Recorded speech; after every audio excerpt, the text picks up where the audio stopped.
myself Geeta from the Department of CSE. So I am Assistant Professor in Biomedical Engineering College. So today we are going to see the subject Object Oriented Analysis and Design.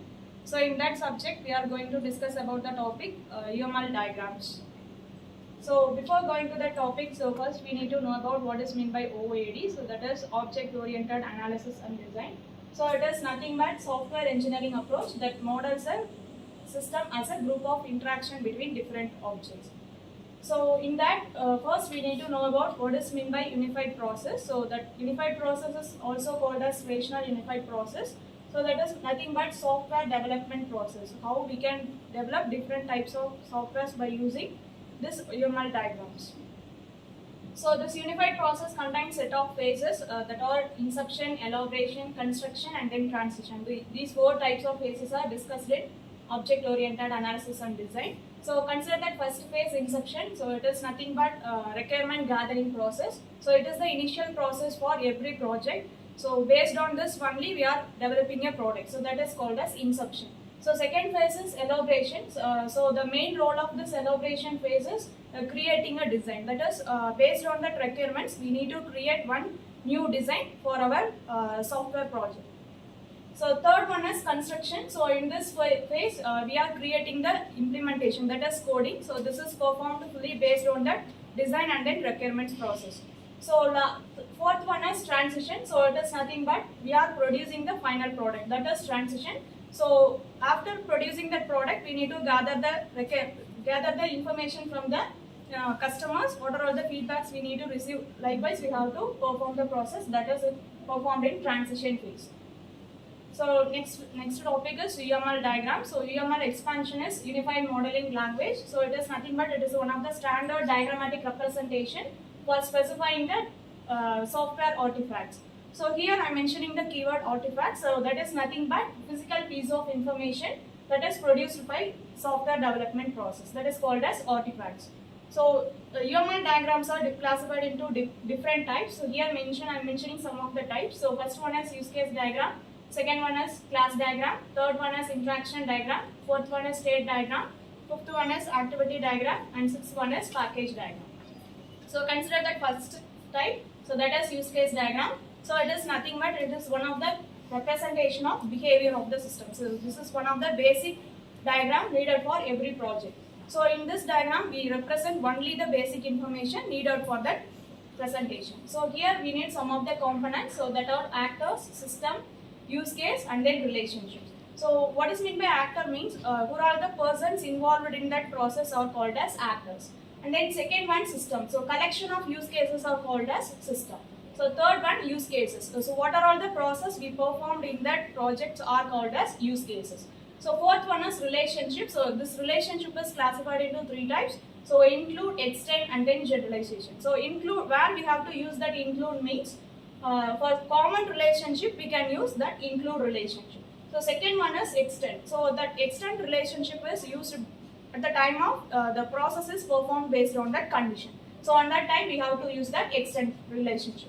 So last one is generalization. So it is nothing but same kind of information. So that same kind of informations are represented by using that generalization relationship. So I am taking one example for it. This is my use case diagram for ATM system. So in this use case diagram, so here I am mentioning three types of actors: customer, ATM machine and then bank server. So these three actors are used in my ATM system. So the interactions are performed only within these three actors. So here the use cases are represented by using the oval symbol. So here I am mentioning set of use cases and I am mentioning two types of relationship, that is include and then generalization. So login and then authentication. So both use cases are connected by using that include relationship. So after that, so I am checking where select my transaction. So in that select transaction, I am mentioning some three types of information. So that three types of informations are same kind of information. So for that I am mentioning the relationship as generalization. So next one is class diagram. So this class diagram is performed based on that use case diagram. So it is nothing but it is a visualization of different aspect of system and also construct the executable code. So this is helpful to create my coding. So here also I am using some set of components, that is class name or object name. Second one is attribute, third one is method, and fourth one is relationship. So consider first one, so class name or object name. That is nothing but what are all the classes we need to create for my project. That is considered as class name or object name. So second one is attributes. So attributes is nothing but how we can represent that how we can represent the object that is mentioned by using that attribute. So that is represented in three types, that is private or public or protected. So if it is private means that the attribute is private means that is visible only within that class. Suppose if that attribute is public means that is visible all over the project. So third one is protected, so that is visible only within the class and their inherited classes. So third one is method. So in a single class, what are all the methods we need to perform? That is represented by using that method process. So last one is relationship. So in that we have to connect how different types of classes are connected. That is discussed in that relationship concept. So next one is, this is the representation of class, single class. So in that class, three types of sections are there. So first one represents my class name or object name. So second one represents my attributes. So last one represents my methods. And then types of relationship. So different types of relationships are there. First one is dependency, generalization, association, multiplicity, aggregation, and then composition. So consider first one, dependency. So dependency means nothing but how different types of classes are connected. So that is represented by using dependency. So in that, if we are performing the changes in one class, that affects the process in another class also. On that time, we have to use the dependency relationship. So second one is generalization. So already told, same kind of informations are connected by using the generalization relationship. So third one is association. So it is nothing but physical connection between two or more objects. So if you are on the time, we have to use the relationship called association. So next one is multiplicity. So in that multiplicity, we have to specify the range of allowable instances. That means nothing but how many times the interaction is performed between two or more classes. That is multiplicity. So that is classified into four types: one to one, one to many to one, or many to many. If it is one to one, the connection is performed between one class to one class. If it is one to many, so the process is performed from one to many classes. If it is many to one, many classes are connected to a single class. It is many to many classes are connected to many classes. So in that, next one is aggregation. So it is nothing but subset of association, and also it is called as path of relationship. That means if you are performing set of process, if some class is deleted, we can perform the process successfully. That is association, aggregation. So next one is composition. It is opposite to aggregation. It is a whole part relationship. That means if you are deleting one part, the whole process will be affected. That is composition. So this is my class diagram for that ATM system.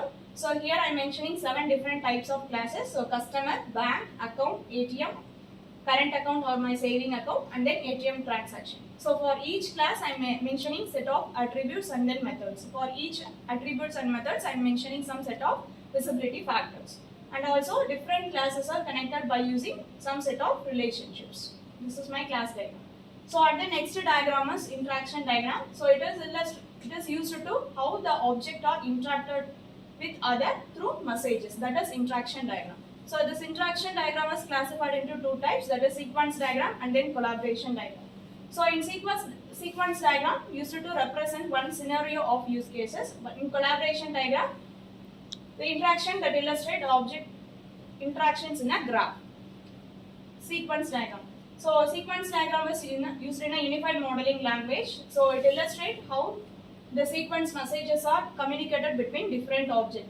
So that interaction is performed by using the sequence diagram. So these are all my components used in my sequence diagram. So lifeline object, lifeline, message, self-message, nesting frame, synchronous call, asynchronous call, and polymorphic message. So consider first one, lifeline object. So lifeline object means nothing but what are all the classes we need to create for a process. That is lifeline object. So second one is lifeline. So lifeline means how the objects are how long the objects are needed. That is lifeline. So third one is message. So that means nothing but how the process is, how the interaction is performed between different objects, that is message. So fourth one is self-message. So the message is conveyed within that same object, then that message is called as self-message. So fifth one is nesting frames. That means set of communications are performed repeatedly. So on that time we have to use that nesting frames concept.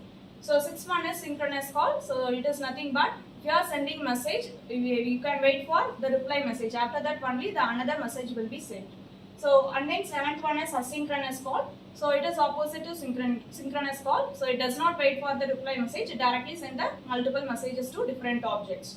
So last one is polymorphic message. So it means nothing but same kind of information, same kind of messages passed to different object means that is polymorphic message. So consider this sequence diagram. So this is the example diagram for ATM system. So here what my objects are customers, ATM and then account. So this is my object. So that dotted lines are represented as lifeline object. Lifeline. So the communication is performed between different objects are represented by using the messages. So first message is insert my ATM card. So that is my first message. So after inserting that ATM need to request my PIN number. So you have the customer need to enter PIN number. After verification, you can select any one option, that ATM option. So based on that, the process is performed. This is my sequence diagram. So second type of interaction diagram is collaboration diagram. So in this collaboration diagram is also used to show the relationship between different objects. So both sequence diagram and collaboration diagrams represents the same type of information, but so instead of showing the flow of messages, it represents the architecture of object residing in the system. It is based on object-oriented programming concept. So here also I am mentioning some of the components, that is object, actors, link and then messages.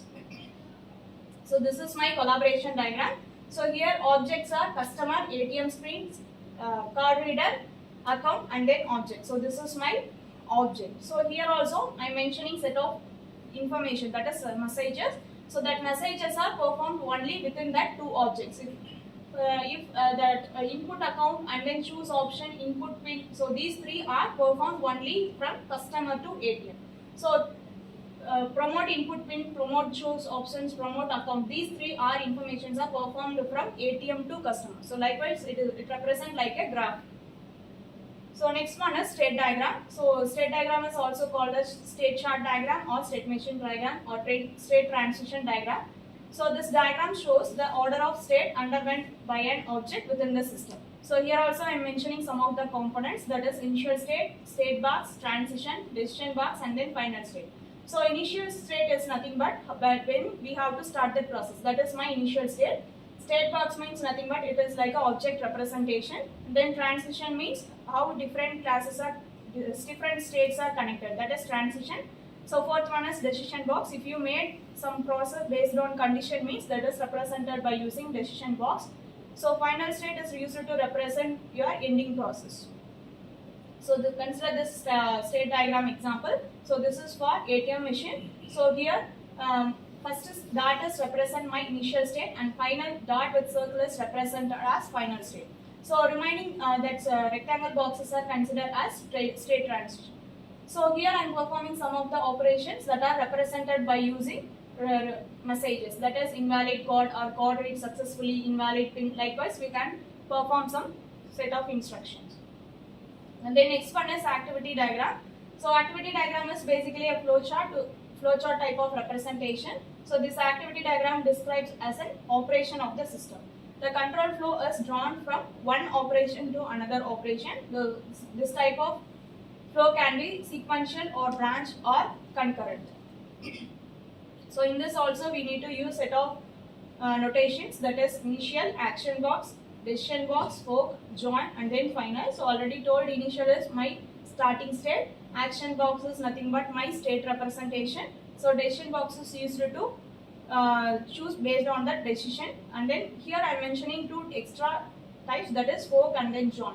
So fork is used to collect one input and produce multiple output. For on that time we have to use that fork symbol, and join symbol is used to collect different types of inputs and produce a single output. On that time we have to use join symbol. So final state represent my ending process. So this is my activity diagram for same ATM system. So here my initial status starts from customer and my final status ends with my customer. So here I am mentioning the symbol for and then join. So here I am checking one condition by using decision box, and that I am giving one input and produce multiple output. Likewise, after debiting my account, I am getting multiple input and producing a single output. So this is my activity diagram example.